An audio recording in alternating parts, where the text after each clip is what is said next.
We use AI all the time, right? But have you ever stopped to think about what's actually doing the work? I mean, it's not just some code floating around in the cloud. There's real physical hardware behind it.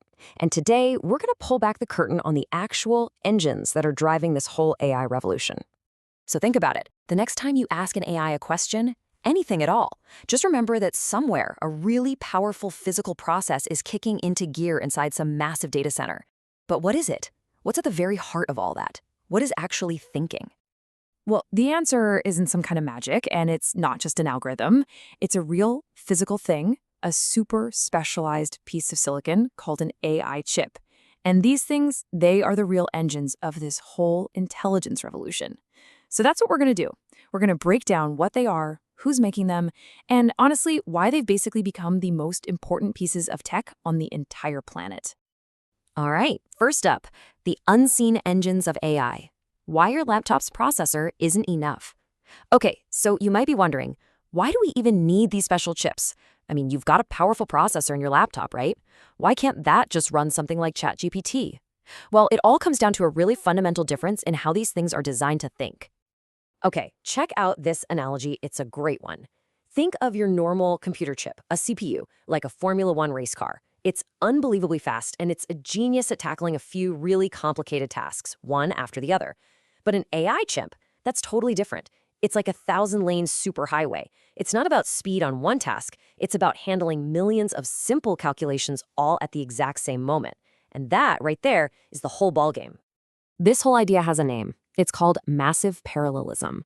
And you can think of it as the native language of AI. See, training a huge model isn't about solving one big, hard problem. Nope. It's about solving trillions of tiny, simple math problems all at once. That's how the AI actually learns to see patterns in all that data. And for a job like that, your Formula One car is totally useless. You absolutely need that superhighway. Section 2, Kings of Silicon Design. The two giants who design the brains of AI.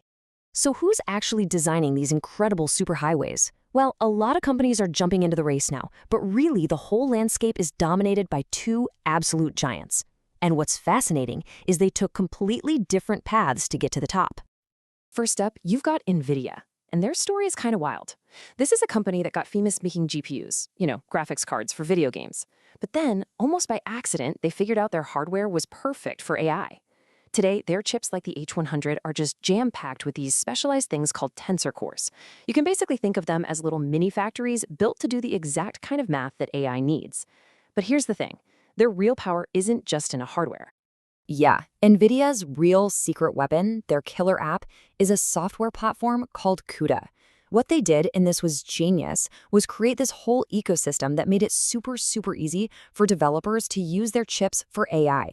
And that brilliant move created this massive loyal army of developers and a huge library of AI tools.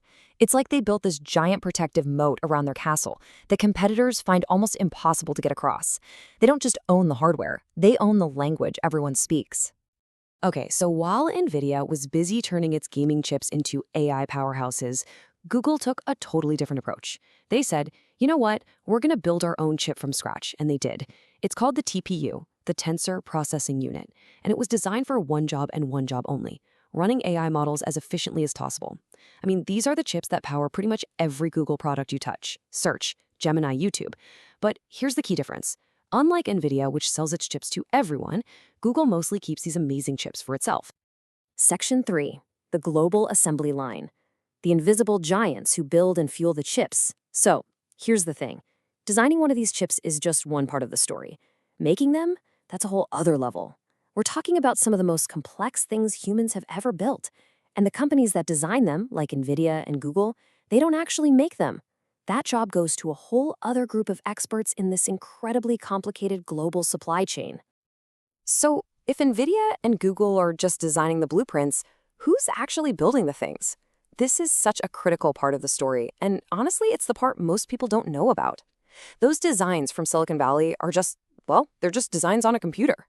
To turn them into a real working chip, you have to send them to a company with manufacturing powers that are, frankly, almost unbelievable.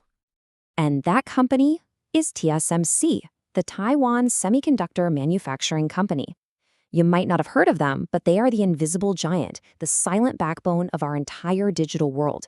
They use technology that is just mind-bendingly precise to actually build these processors, with transistors so small they're measured in nanometers.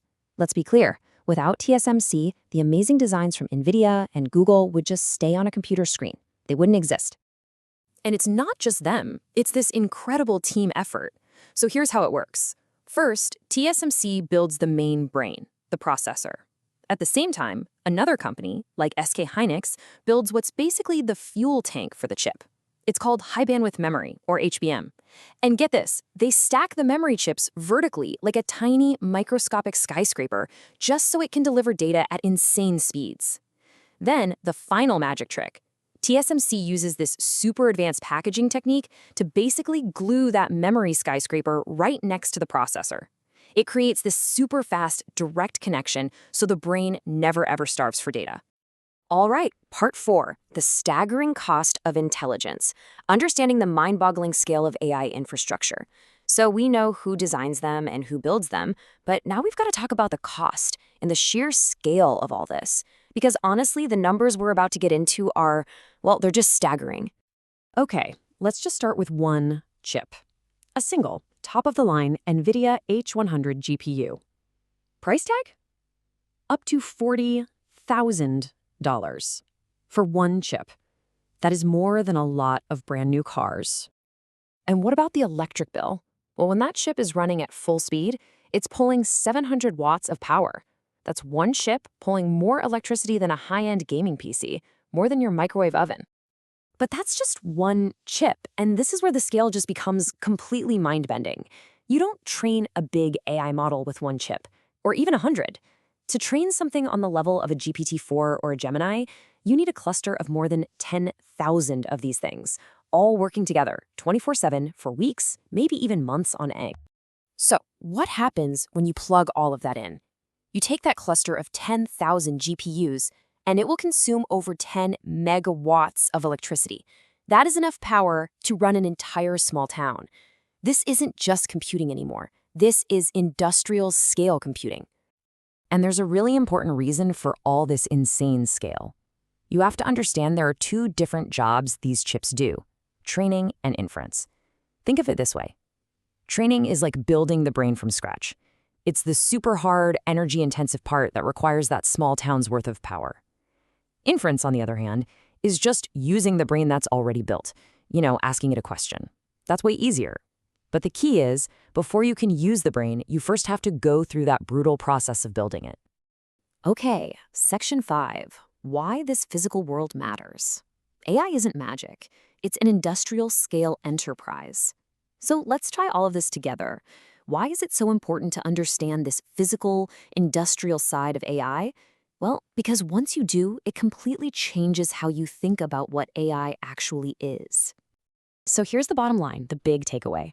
First, AI progress is not just about software. It is directly changed to advances in hardware. Second, the supply chain for this stuff is global, it's ridiculously complex, and it's controlled by just a few key players.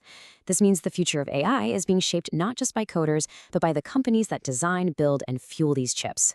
And finally, the two biggest bottlenecks, the biggest factors in the entire economics of AI, are becoming cost and energy. And all of this leaves us with one last, really big question to think about. If the future of intelligence is really a race to build these physical engines, then who is going to own them? The power to shape tomorrow is going to belong to whoever controls the designs, the factories, and the energy that powers this whole thing. The only question is, who will that be?